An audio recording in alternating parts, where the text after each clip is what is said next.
You can have the best content in the world, but if you're not delivering a good experience as measured by Core Web Vitals, your rankings are going to suffer. You're still going to end up with a really disappointed customer, and in fact, you may death spiral the whole site, and even then a cache ain't going to save you. There are ways that you can reduce the effect of some of those frustrating delays through good UX patterns. Have you been to Disneyland? Welcome to Add to Cart, Australia's leading e-commerce podcast that express delivers all you need to know in the fast-moving world of online retail. Every week, Nathan Bush catches up with Australian e-commerce leaders to get all the insights, tips and lessons to keep you at the top of the e-commerce game. And of course, keep your customers adding to cart.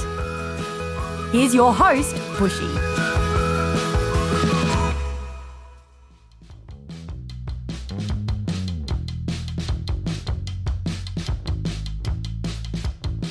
Well, it's finally arrived, the death of Google Universal Analytics. I hope you shed a little tear, thanked it for all its friendship and insights over the last 11 years, and have replaced it with a new, slightly disobedient puppy called GA4. Good luck with that little terrier. Today, we are going to stick on the analysis theme, but dive into site performance. What is it? Why is it important? And how to measure it correctly. Joining me is an expert in the field, Jonathan Day, founder, managing director, and e-commerce strategist of Aligent. Aligent are an Adelaide-based e-commerce agency specialising in e-commerce development, design, and strategy. Established in 2009, they now have over 100 team members and develop e-commerce solutions for brands such as Tommy Hilfiger, Kathmandu, Cooper's Brewery, and Mitsubishi. I catch up with Jonathan frequently, and I always get so much out of his passion for designing e-commerce solutions. He is one of the smartest guys I know. Now, there were a number of areas we were considering going down, but we decided on site performance because we think it is a crucial area for retailers to get right, especially as we move towards peak trade season. If you don't get website performance right, you risk losing a huge amount of sales, no matter how much you invest in product or marketing. In this chat, Jonathan shares why performance isn't just a technical activity, but an exercise in understanding and reacting to customer psychology. He breaks down why Google's Core Web Vitals should be the tool that you use to measure your website performance, and he breaks down the metrics you should be looking at in there. He also gives us other tools to measure user errors, load testing, and more, and he shares why getting site performance right is similar to how Disneyland designs their ride experience. Got you in now? And if after hearing all of this wisdom, you would actually prefer someone else to do it for you, Jonathan and his team are offering a website performance assessment for Add to Cart listeners.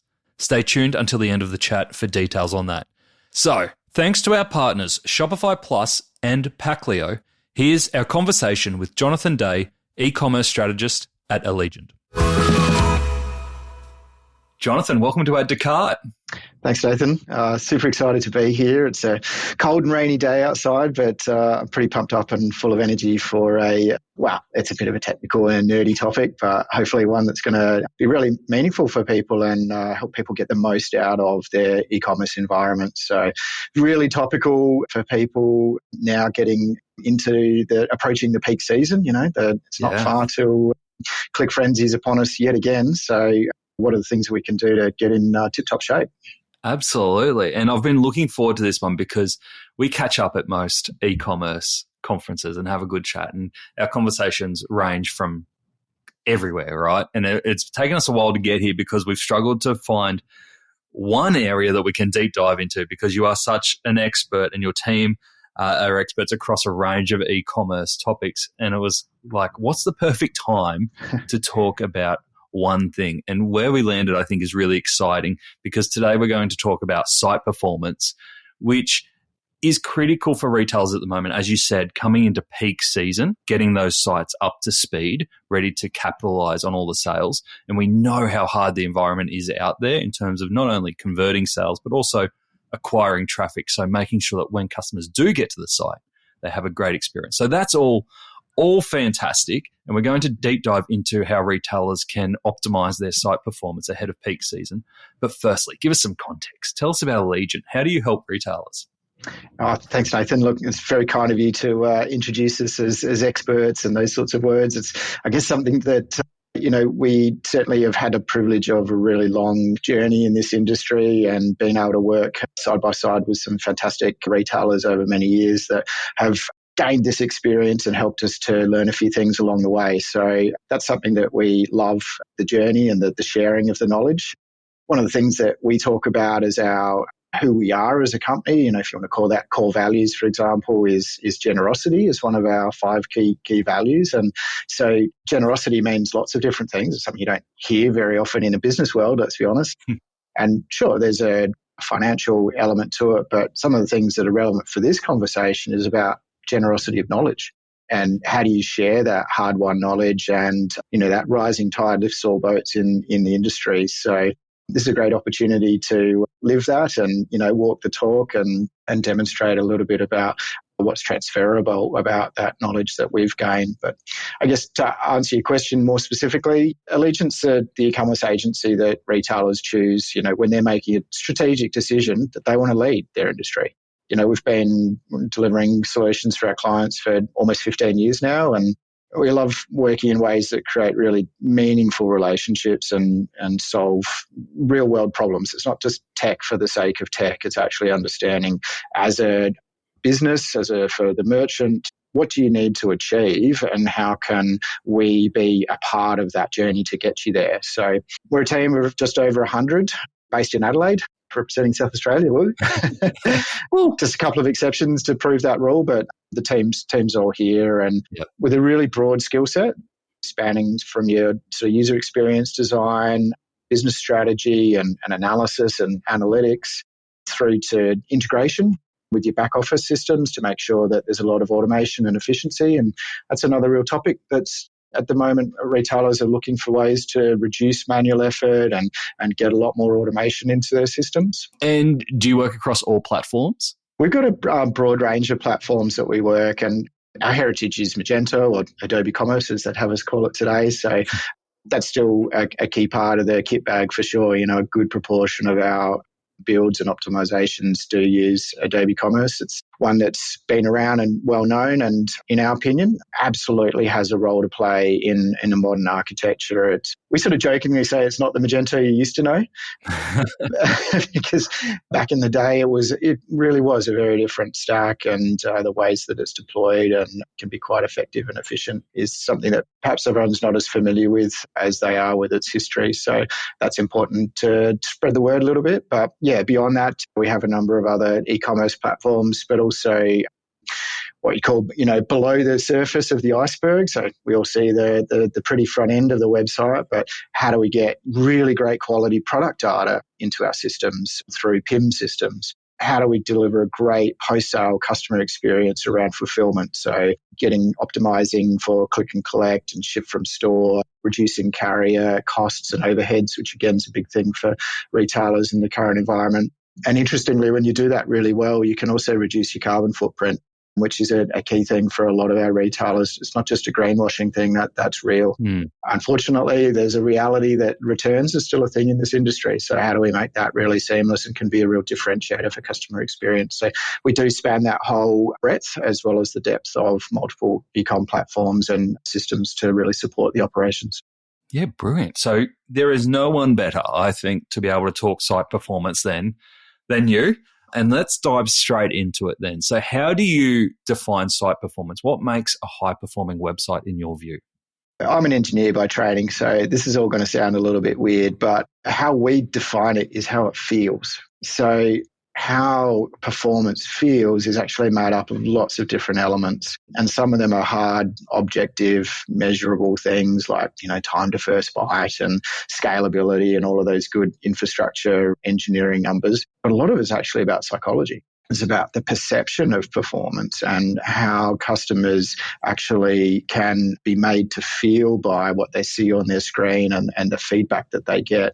So that's fascinating because humans are, interesting beings, but it's also can be harder to measure. So we've got to give a lot of thought to that. Can you have a site that is bad from an engineering sense but still feel good? There are ways that you can reduce the effect of some of those frustrating delays through good UX patterns. Okay. So have you been to Disneyland? No. Oh, do you know where I'm going with this, though? The Disney management around queuing? Yes. One of the things that they've pioneered and every theme park in the world has learnt from is the ability to not have people feel like they're waiting in a line, because waiting in queues suck, right? no one likes that. So how do you both entertain people while they are waiting inevitably, but also break things up and give different visual cues as you're moving through that line so that you're much less aware of the fact you've actually been waiting for the, death-defying Superman ride, or no, well, Superman's not Disney, but, You've broken the trademarks there.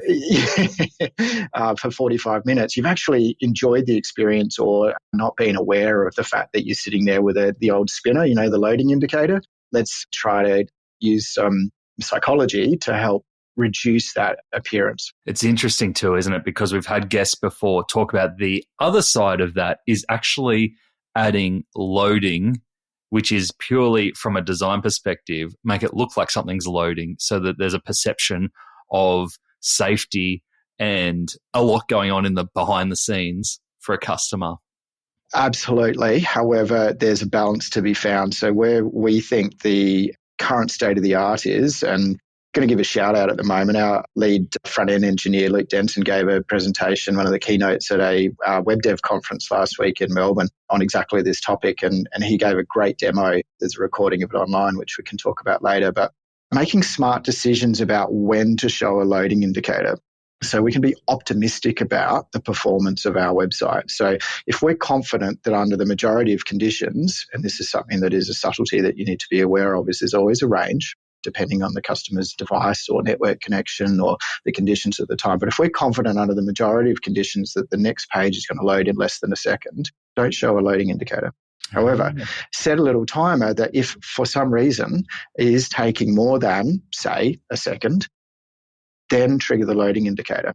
Because if it's less than a second, you don't need to have given that little message to say, you're waiting, you're in a queue, because it's fast enough that they don't need to have been conditioned to be patient, right? Yep. So be optimistic, but also have a fail-safe that if it doesn't work out the way that it does most times, we're still giving them some feedback, because otherwise they get pretty grumpy. And I'm sure you've heard the phrase rage clicks. We start to see the rage click show up in all the monitoring software, and that's a problem. Ever scrolled through an e-commerce packaging website for fun? Nah, me neither. Until today. Packleo is putting the joy into the packaging game. So let's play a game. I'll tell you the name of the Packleo product, and you have to try and guess what kind of product they are. Fairy floss, compostable mailer, queen bee, honeycomb padded mailer. Here we go. Gummy shark, water activated tape. Now, if my jaded self thinks that this packaging is fun, imagine what your customers will think. Packleo is also eco-friendly, Australian-owned and operated, with same-day dispatch and 14-day returns. Now, that's pure joy for everyone. Check out the Packleo range of e-commerce packaging options at packleo.com. That's Packleo, Packleo, packleo.com. If we talk about the commercialization and the actual benefits of site performance before we go too deep into all the technical nitty-gritty, and we do want to go there, but from a commercial perspective, does it actually make that much of a difference if we're talking about loading, for example, as our example on performance, does actually a slow loading page make that much difference to conversion? Yeah, absolutely. It's an interesting one because this has almost become just an accepted fact that performance improves conversion, but often people aren't rolling out the stats. But there's actually a lot of data out there. So one of the first came from Amazon in 2006. They published, almost accidentally, this study. It was sort of buried within another presentation they gave, where they had done A/B testing which is a really good tool that I'm sure Add to Cart listeners have heard talked about. So they deliberately slowed down segments within the A/B test by increments of 100 milliseconds. And what they found was that for the exact same content, for the exact same user experience, that 100 millisecond delay reduced the number of sales by 1%. So each increment of 100 milliseconds, which is not very long, you're dropping, 1%. So that was, almost 20 years ago that research was done, and it's still very relevant today. There was another one that I've loved for a long time. Walmart published. Good on them for sharing real-world data as well, because, there's some sensitivity there. They had a nice little chart that showed if you bucket the users into different time windows, so how many people took between 6 and 7 seconds, between 5 and 6, between 4 and 5 exactly. After 4 seconds, it was pretty much flat. Didn't matter if it was 4 seconds or 7 seconds. The conversion rate was about the same. Once you started getting down from the 2 to 3 seconds, it would double. And then from the 2 to 1 would double again. And from the sub-second, it goes exponential. Right. So a very direct correlation between the speed that an individual user is having to their likelihood to check out. And they tested that across all sorts of different departments of product. It wasn't just any one product. It was both high consideration products and, that sort of spontaneous product, and validated it with a really large data set. So again, 10 years old, but still valid. Google have also recently published some stats. One of the things they've been pioneering is called Core Web Vitals, which I'm sure you've heard of. And they've backed, you'll see on their web.dev website, I can share the link, a whole series of different business case examples where retailers have seen conversion rate, time on site, bounce rate, goal completion, all of those sorts of metrics directly affected by one or more of the Core Web Vital improvements. I've got a feeling that in our conversation, we're going to have a lot of web links referred to. So what we might do at the end, we'll put a dump of all the links into our show notes and onto the blog post as well. So if people want to follow up some of the great examples that you're giving, that we can link through to them as well, because there's obviously a lot of depth here. The studies that you mentioned there, we're talking 20 years old, 10 years old. Is site speed still a big thing? Are we still seeing sites today that is taking 5 seconds to load? Absolutely. And something I probably should have said earlier is that one of the other aspects of performance that we have to talk about is not just this single point in time, this one user took 5 seconds. It's also performance under load. So when we, again, come into peak trading time, Click Frenzy, Black Friday, etc., how does the site handle particularly large volumes as well as in the good times? So the consistency of performance absolutely influences the effectiveness of your sales. And unfortunately, we're seeing right now consumers are very motivated by sale. End of financial and other, the mid-year Click Frenzy have had good results, but consumers seem to be waiting for them. So even more emphasis to make sure you can scale at that point. But in terms of, do we know that in 2023, the whole industry needs to address this? Certainly Google continues to reinforce that. So they're adding another metric to the Core Web Vitals, which we can expand on what they already are today, but there's a fourth metric coming in March 2024. So it's only 9 months away at most if we're recording this in June. So that's not long to get yourself ready. And what we know, and Google are explicit about, is that they will take your performance on Core Web Vitals into account for ranking. So you can have the best content in the world, but if you're not delivering a good experience as measured by Core Web Vitals, your rankings are going to suffer. And right as we said at the outset, buying traffic, buying eyeballs right now is super expensive. So getting your organic rankings up is going to have an influence. And your performance also reduces your cost CPC. So your ROAS is actually going to improve if you have better performance translating to better conversion rate. So there's a real reinforcement here, both in terms of the organic benefits and the paid advertising benefits. Yeah, carrot and the stick at the same time. Yeah, that's it. When you think of high-performing websites and retailers, are there any that come to mind that you want to call out as great examples? Clearly, our clients have got great performing sites. But in the interest of being objective and fair, There is one that I think really deserves a shout out that have been doing some really cool things, both in terms of the technical aspect of performance, but some of the psychology that we talked about before. So shout out to Sydney Tools. So if I don't know if you're in the handy person market, Nathan, but have a look at what they do. Their site is fast. Okay. In terms of their initial response times and being able to navigate between pages and perform actions on the site. But one of the really clever things that they do, and again, we've been experimenting with this, is if you click on a link, it doesn't immediately translate to an action. So it's a little bit like that optimistic UI we talked about, whereby you'll click on, say, a product tile on a listing page, and there's the tiniest little progress bar that appears just underneath the top of the page. You'll only see it if you're looking for it, and then they sit and wait until the response from the server for the next page content is actually received by the browser, and then snap, they switch over to, hey, here's the full page ready to go for you. Cool. Right? So if you measure from the moment that you click to the moment that the new page is rendered, it's fast, but it's not extraordinarily fast. But the perception is, oh, wow, the whole page just loaded in a fraction of a millisecond there because I didn't see anything to change until it was ready. So very clever and really well done.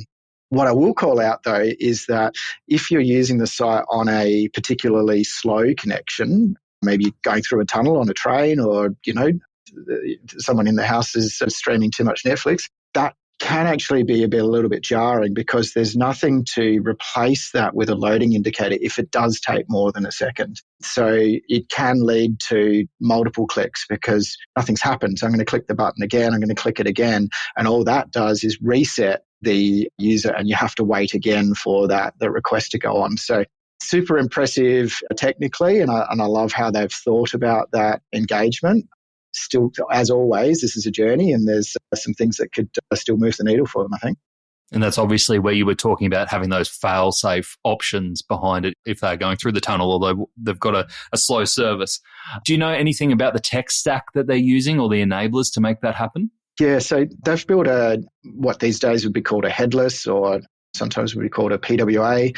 I'm sure a lot of listeners are familiar with that acronym, being Progressive Web App. And we sort of see that as being probably the last 2 to 3 years has become quite common in the e-com industry. It's been around in the broader web industry for a long time now. It's kind of that next iteration of mobile-friendly websites. So remember we had the old M-Dot, where we'd sniff the phone and give them a whole different website, and then we went to responsive, and now progressive is that next level.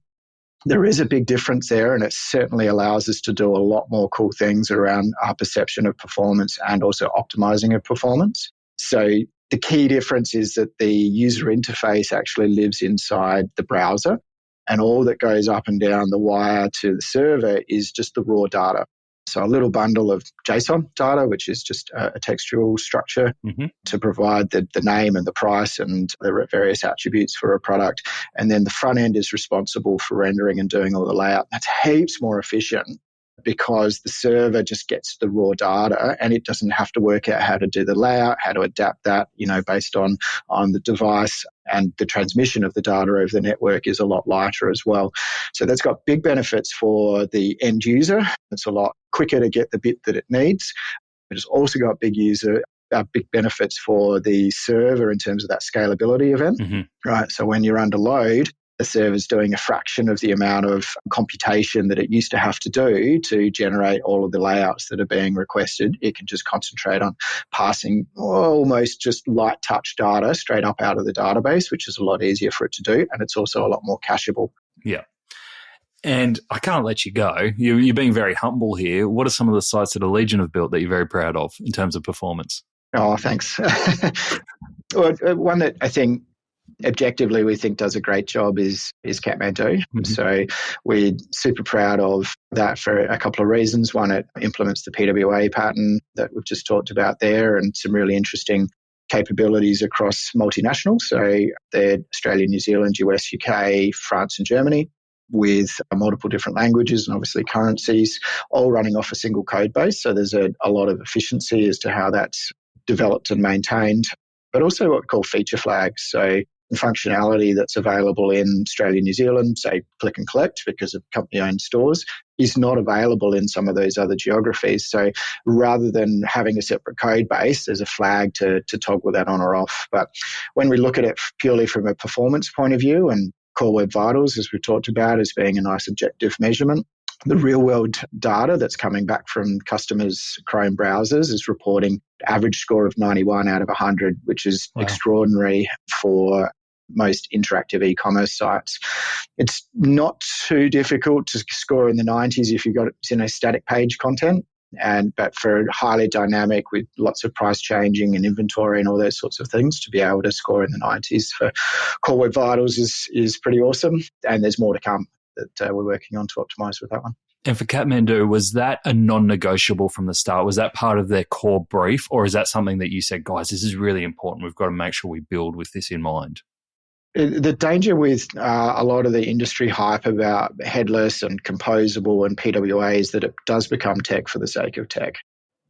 And particularly in the current environment, flashy new re-platforms is something that's very hard to justify to a board, particularly if it's just for a technology's sake. So that conversation from an Aligent point of view was always, well, what are you trying to achieve as an organization? And for them, multinational was a big part of it, but also ensuring that the design from a UI point of view gives them a lot of flexibility, and also allows incrementally adding new features and functionality. So plugging in new inventory and fulfillment systems, plugging in new, say, reviews and rating systems, loyalty systems, all of those sorts of things that don't have to be bound into the old school monolith, which is a bit of a pejorative these days in the industry. With that headless pattern, we get a lot more flexibility about choosing genuine best of breed service providers for those enhancements to the overall user experience without sacrificing performance.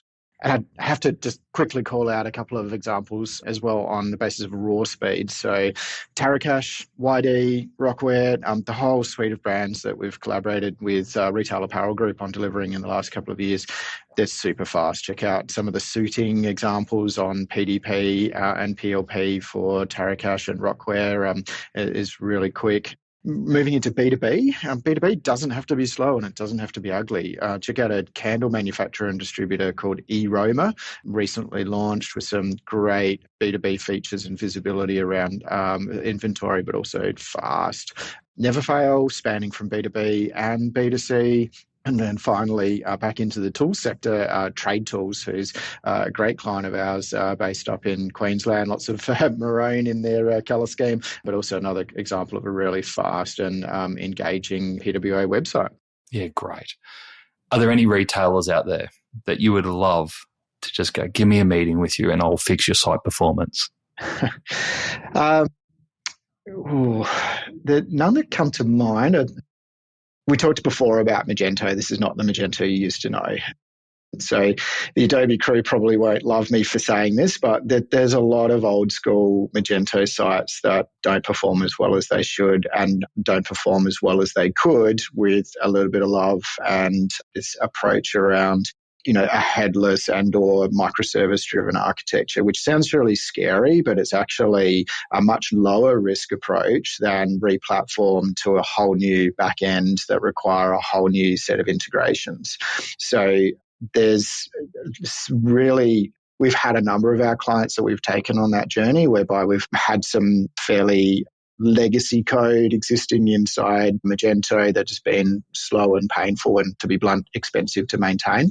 Mm-hmm. And gone through basically a reset where we can say, okay, keep all of the bits of Magento that deliver on the benefit of that platform, which is great flexibility and the opportunity to really differentiate from what everyone else is doing. Get rid of some of the crud that's really slowing you down and make a step change in terms of that customer experience and the flexibility for the business. So it's a bit more of a broader answer than what you were looking for, but I think... I was hoping you'd just name and shame, just put them all out there. No, it's not really in my nature, sorry. I know. I thought I'd get there like the little evil Jonathan coming out. All right. After a few beers at some of those conferences, like you were saying. Let's change track then. You've mentioned Core Web Vitals a few times, so I'd like to go down that path. because I'm really interested in the key metrics that you look at when determining whether a website has been geared for good performance. If we've got listeners going, well, I want to understand whether my website is good or bad, how can they measure that? The first thing I would say is for people to not necessarily get too hooked up on comparisons and industry standard benchmarks for a couple of reasons. One, there is a bit of FUD and noise out there in the industry, and it can be quite easy to focus on the wrong thing. So a historical example of that was always page load speed. So Google Analytics, unfortunately, GA that we knew and loved is now dead. GA4 is the horror story. But anyway, back in the good old days of GA, we could all find page load metrics in GA and we could look at that. There's some real danger in relying on that because that incorporates everything that comes up on a page, even the stuff that doesn't actually matter to the customer journey or the perceptions of speed. So things like when does the live chat pop up? When does the Google Trusted Stores review stars pop up? That's all incorporated in that page load metric. And so that really doesn't represent what is a customer's effective experience of being able to engage with the website. So make sure you understand what the metric is actually measuring. And then move beyond that to actually define for yourself what matters to our customers.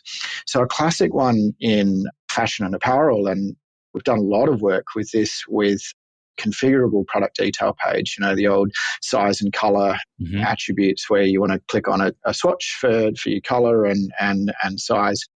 Defining and throwing a metric when those swatches are ready is a really key point in the load waterfall. So in Google DevTools, you'll see what they call the waterfall, which is all the various different events that happen during a page render.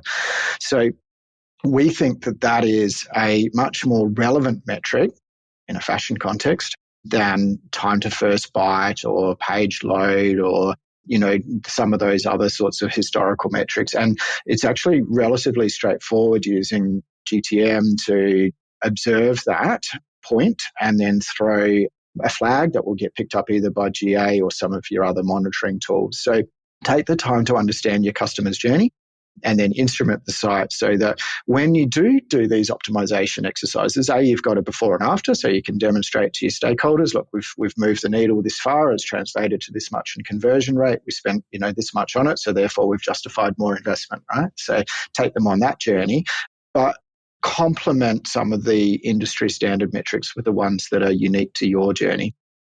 The other thing to do is that sometimes you will over-optimize one metric to the detriment of another.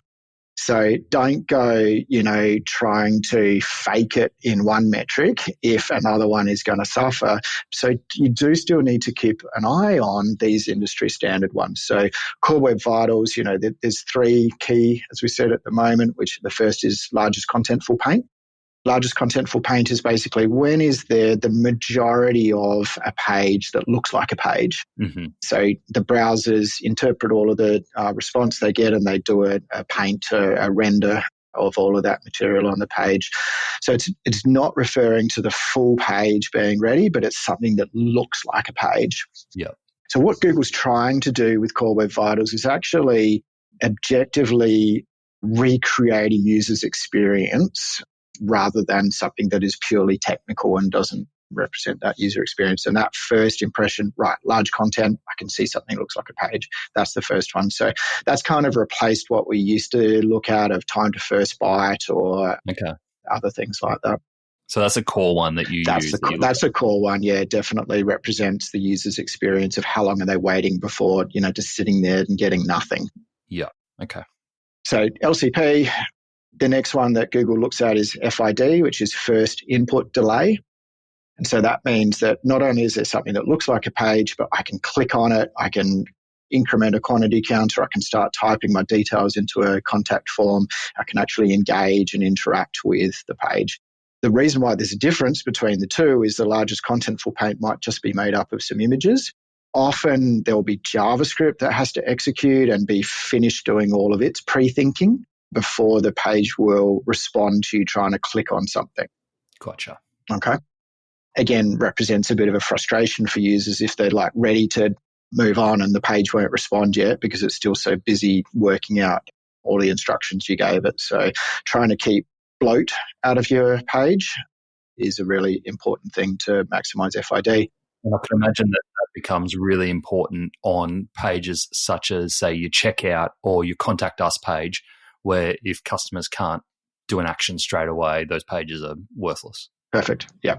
And then the final one, in some ways, isn't actually a speed metric. It's called CLS, which is cumulative layout shift. Bit of a mouthful. And the affectionate term for it is often layout jank.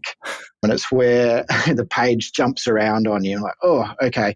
Yep. And you'll see that when often images come in late in the page, and you might have seen a row of content and then boom, Yes. that gets pushed down below. The footer of the page may show up initially and then that gets dropped out. And that's a really disconcerting, jarring experience for customers.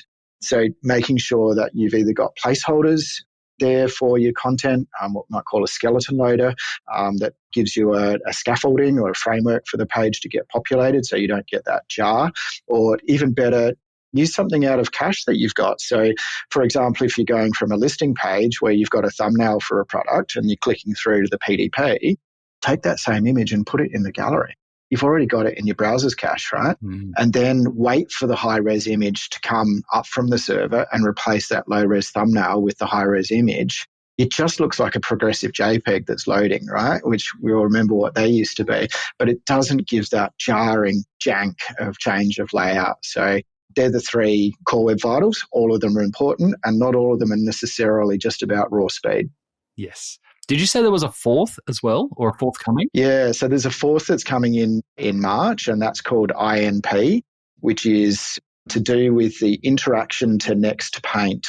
And this comes back to what we were talking about before about PWAs or headless builds, where one of the big differences with a SPA, PWA, headless, they're all kind of the same thing, is that when you navigate from one page to another, the old school way was the whole page got replaced with the new page, even all the things that were exactly the same. So the header and the menu and the footer and all of that sort of stuff doesn't actually change, which is another reason why it's a lot more efficient.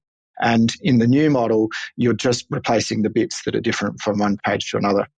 Interestingly, currently, Google Analytics and a lot of Google's tools can't measure the time it takes to have that next paint in update on the screen. So this is effectively the same as a page view, right? We used to talk about page views going from one page to another, but because we're not replacing the entirety of the page, we have to fake the page views in our GA metrics to tell GA that we're navigating between pages, but also the timing signals aren't being thrown and caught. So they're now, and they've admitted and they've said, look, we've actually really dropped the ball. We're quite far behind in measuring this because these SPAs and PWA have been around for a few years now. So they're introducing this INP metric to be able to capture that. It's actually something to be aware of for merchants and e-com managers, is that if you do have an SPA right now, your GA metrics for page load are actually skewed, because the only page load metrics that are being captured is a first page visit, which is always heavier because you've got all that JavaScript overhead that you're loading for the first time. And then as you're moving around subsequently from page to page, they're like, 300 to 400 milliseconds max typically for these PWAs, but you won't see them being recorded in your average scores. So definitely a gotcha.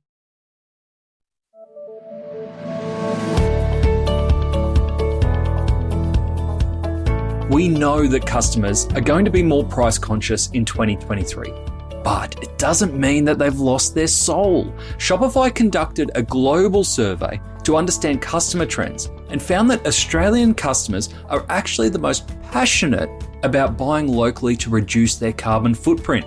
And while price pressure won't go away, the research showed that the majority of Australian customers will wait longer for delivery and recommend a product that is sustainable at its core. We're such a good bunch here, aren't we? To view more resources to help with your 2023 planning and see how Shopify can take your e-commerce business to the next level, visit shopify.com/au today.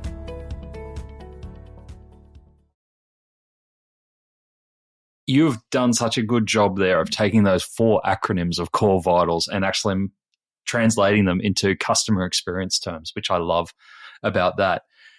What I took out of that is that there's 2 key steps there. There is understanding what that waterfall of experience looks like and what's important to your customer, which point is important to your customer, and then understanding which of those core vitals is most important for you as a business to track and monitor. If I haven't gone into this as a retailer and had a good look at it, are these tools easy to access? Yeah, so Core Web Vitals definitely, you can go to web.dev, which is Google's website to explain these metrics. And on there is a form where you can dump your URL in and it will happily give you a report. The caveat to that is that is sort of a one-off report, and Googlebot will be looking at your site, in the moment. It will attempt to, decorate or give you some context for that point in time with what they call field data, where it's collected all that info from real world users' browsers and give you some comparisons between what it's seeing in the moment versus what the rest of the world is seeing. Also, if you go into your Google Webmaster Tools, there is a report in there which shows you which of your pages are either scored as good for, or I forget the exact term, but there's 3 different categories that Google will tell you per score how many of your site URLs are either good or not against Core Web Vitals. And you can export that as a report and it'll give you a little CSV and go and investigate, is there a pattern? Is it all of the PDPs that are bad or all of the PLPs? And that can then help you understand some of the subtleties, because it's not a one and done. Yeah. You can't just apply a quick Band-Aid or a gloss of what we call lipstick on a pig to the website to implement this. There's lots of different things that customers can do, that merchants can do, around that are in their own control. We'd love to have a conversation about that with you, but there's a lot of stuff that you can do yourself around image optimization, being really careful around JavaScript bloat and making sure that you're not dropping unnecessary third-party scripts in on your website. So there's quite a lot that people can tackle themselves, which is good. And Google gives quite a lot of those hints to you as well. So that report will make suggestions for you and you'll be able to see which of those you can tackle or need a hand with.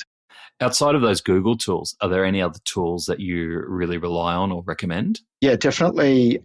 New Relic is a classic in the industry that gives a lot of technical data of what's going on the server and inside the database and the servers, unless, of course, you're on a SaaS-based platform, which a lot of these things are hidden away from you, and therefore you have a lot less levers that you can pull to optimize. But New Relic also has what's called RUM, which is it's a little bit early in the day for RUM, but it's got to be after midday somewhere. I've got a feeling there's another acronym coming here.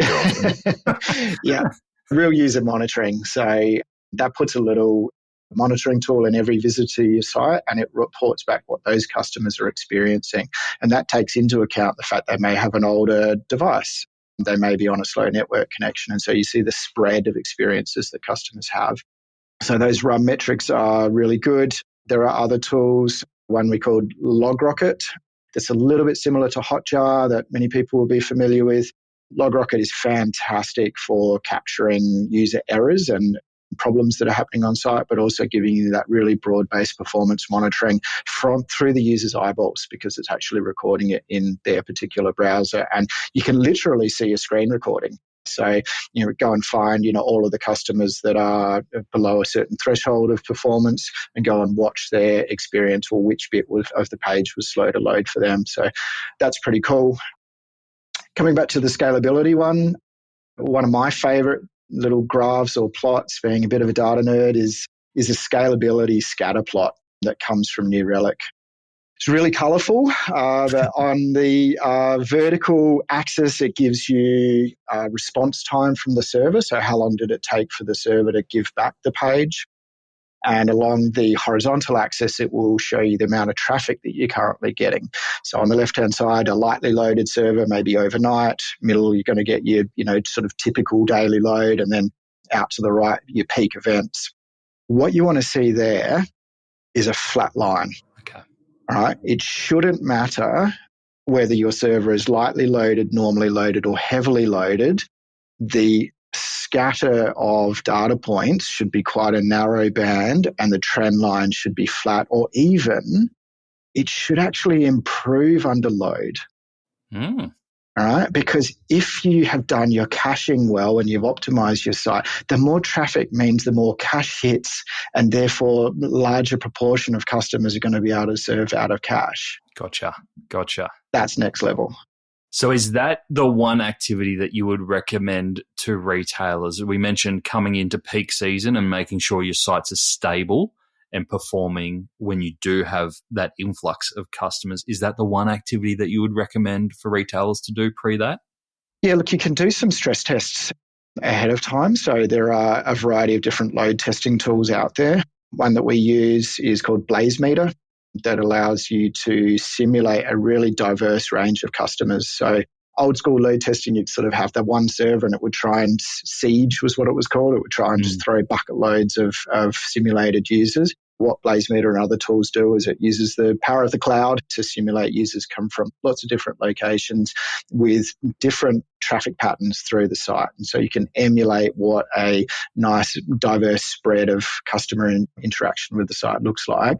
And what you're looking for in the output of that is, again, to see how does the system respond under load and what we would call an inflection point. So where does it first start to labor? What is it that's causing it to, grind a little bit before it death spirals? So the idea is not to crash the whole thing. It's to identify those friction points and then go again. It's like peeling the layers of an onion, right? Sounds like my personal trainer. Yeah, exactly.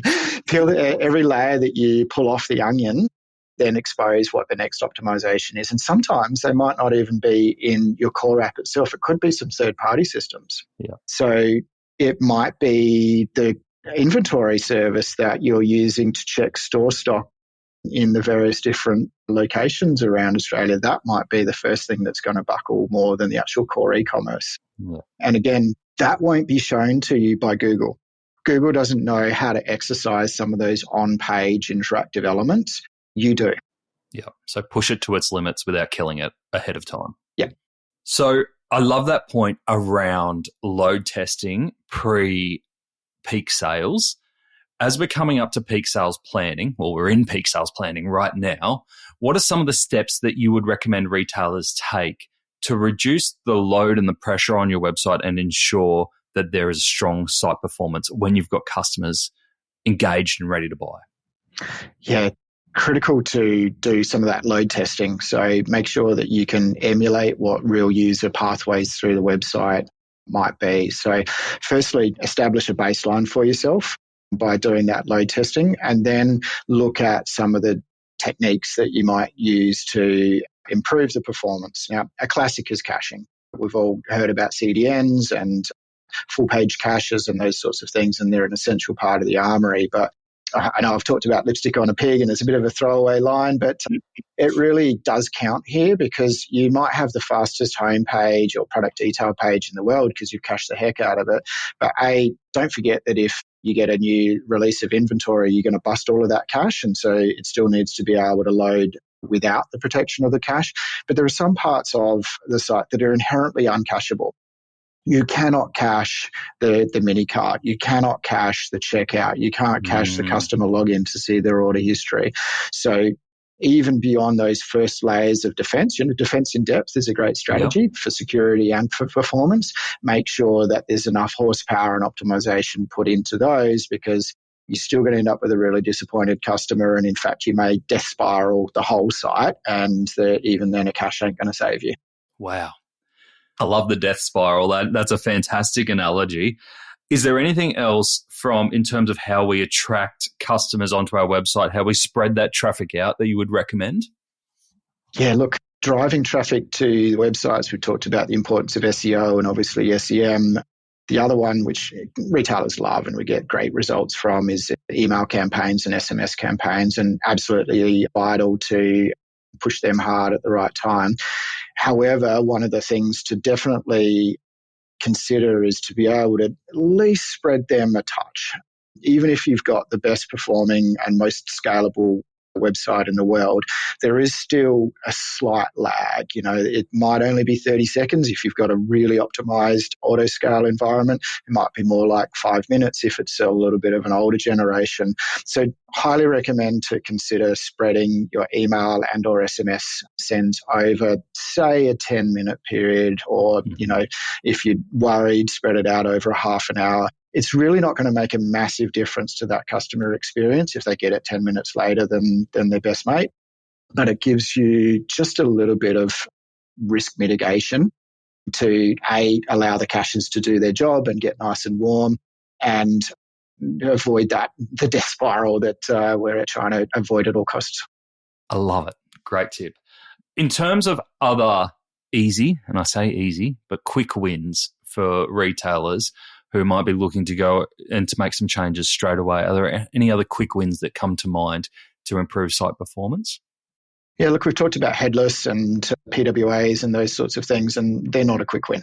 Mm-hmm. They're a substantial win, but it's not a quick win. So having something that gets you part of the way there is definitely a good strategy. So there are some techniques that we can do to try to accelerate the delivery of sites to the customer, and that's about trying to preempt and guess what their next actions might be. So we can do things called prefetching or pre-resolving, understanding that if you're on a homepage and there's some promoted products, then there's a reasonable chance they might click on one of those products. So go and get that data ahead of time. If they don't click on it, throw it away. There's, particularly if you're using lightweight data up and down the wire, there's very little cost. Most consumers are on an unlimited data plan these days. Yeah. So try to preempt what their next most likely action is. And is that a technical implementation? It is a technical implementation, but thankfully there's some pre-written tools out there that are open sourced, yay for open source.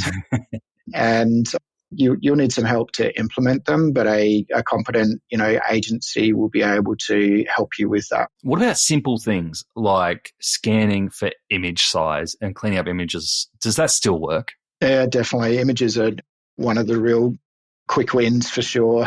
When you run the Core Web Vitals report from Google, it'll actually give you a list of images that are ideal for optimization. So these are the ones that are either the wrong size, they're too large, or they're being stretched, but also the ones that are too heavy, that you can reduce the pixel density of them or some other techniques. So that's definitely a quick win.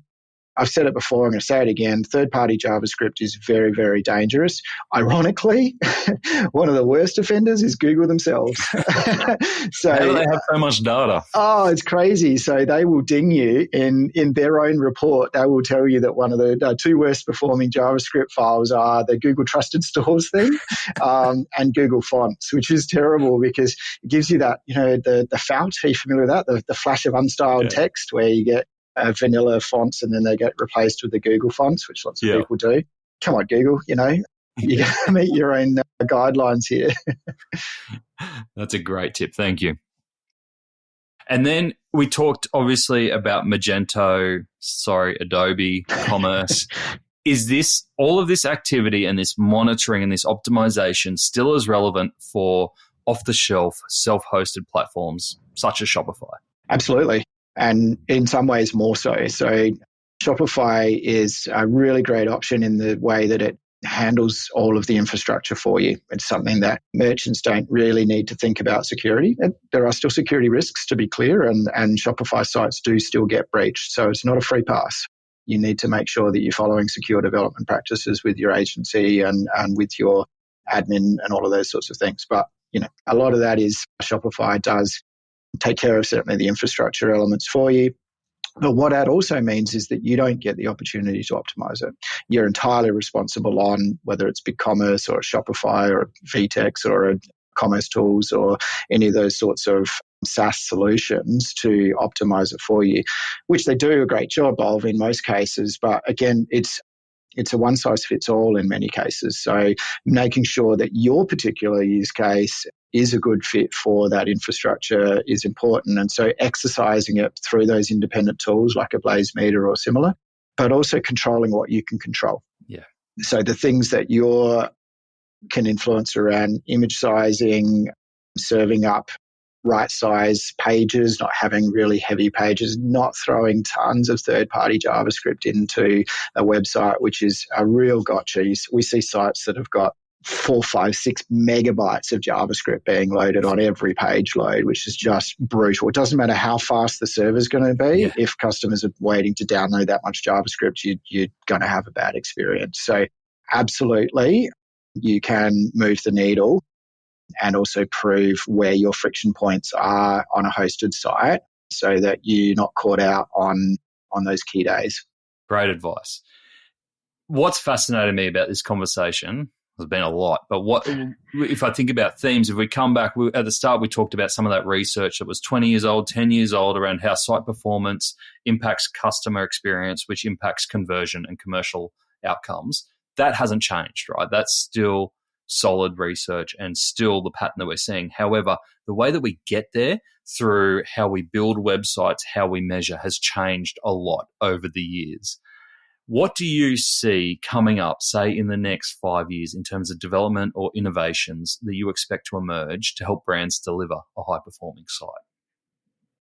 Look, it's one of the things I love about this industry, and we get really passionate about these optimizations that we can find for our customers. You know, as I said, many of our customers have been with us for over a decade, and the journeys are all what's important about it. So what I'm really pleased is that there is no one solution to solve all of these things. There's no one platform to rule them all. There's no one optimization that's a silver bullet. So it is about that conversation between a merchant and their agency to deeply understand that customer's experience. As we said right at the outset, how do we, every eyeball that hits our site right now, we want to give them every opportunity to check out, because there are less consumers with, you know, a spare cash in their wallet right now. So if they're coming to the site, they're motivated. So let's give them that great experience and make the most of it. So there's no one tool, but what we do see is that there are continually ways to monitor and progressively identify improvements. That there is no one and done. You reached a particular metric and there's no further juice to be squeezed out of that particular optimization. And particularly as customer expectations continue to rise. As I said, if we were just building a static website that didn't have any real interactivity, performance would be trivial. But you know, I love it. A few years ago, one of our clients said to us, customers are ringing us up and telling us that the website is broken. I'm like, the website's not broken. What do you mean? And they're like, well, I can't check the store stock in the Chatswood store, so it's broken. Oh, no, that's not broken. We just haven't built that yet. But the expectation from the consumer was that, of course, you've got the ability to see live stock into the Chatswood store, right? So we have to continually be lifting the bar around that interactivity, and that continues to create performance challenges and opportunities. Brilliant. If we've got retailers listening to this who are coming away inspired and informed around what site performance means now and really want to spend a few hours getting started or restarted on that journey, what advice would you have for them as that starting point? Obviously, I love a chat about this, so definitely be really welcome anyone to reach out, whether that be through, you know, LinkedIn and the Aligent website. We'll be an online retailer in a couple of weeks. I'm not sure if we'll have gone to air by then, but so I'd love to have a chat in the corridor at Online Retailer. But more formally, we've got a process and a tool whereby we can assess your website. And this is a service that we offer. And, you know, especially for Add to Cart listeners, we'd really be pleased to run that objective assessment for you. And that leverages some of the industry standard tools that we've talked about, but also summarizes them in ways in terms to make them actionable and some things that we've learned from the various platforms that we work with as well. So that's a really good starting point and can give you something that you can also share with your stakeholders to help justify investment in performance, because it has such a measurable and direct outcome in terms of the commercial returns. That's a very generous offer. We will put the link to that in the show notes as well. So thank you very much, Jonathan. What's coming up? You mentioned Online Retailer there, but what's coming up for yourself and the team at Aligent over the next 12 months? Yeah, it's the next month is super exciting. I think we've got 5 major launches going out across all using that sort of PWA pattern we talked about. What's interesting is that spanning a really broad range of use cases. So That's from a wine distributor to a B2B hi-fi and audio seller through to another fashion and apparel. So there's a lot of different platforms and systems, but the momentum behind these headless, highly engaging and interactive stack is really quite powerful. So our team's excited about that because we're seeing great productivity for our development team, which is great. Again, in this environment, making sure that every hour of effort is highly valuable is exciting. But we're also pushing the boat out on some of our accelerators. So helping merchants to get up to speed with their PIM capability, with their order management, and also with getting the most out of their existing stack from an e-commerce point of view. As I said, we don't expect that a lot of people are keen for big replatforms right now, but how do you leverage that existing investment, those existing integrations, the knowledge in your team, and de-risk having to change to build on top of something that is known? That's something that is a future in the next couple of years for this industry. Exciting times ahead. Jonathan, thank you so much. You've been extremely generous with your knowledge and everything that you've shared for free and openly today. Some great examples in there, some great tools that we can get stuck into straight away, and obviously that amazing offer of having your team look and audit your site as well. Jonathan, if people want to get in touch, what's the best way? LinkedIn's great. Definitely keen to meet up with people there. Our website gives you a little bit of an insight as to who we are and some of our culture and the way we work with people, and we'd love to hear from you there too. So otherwise, give us a shout at Online Retailer, and if I'm not talking to Nathan, I'd be happy to talk to his listeners. Just interrupt us. We're probably talking rubbish anyway. Just feel free to interrupt us.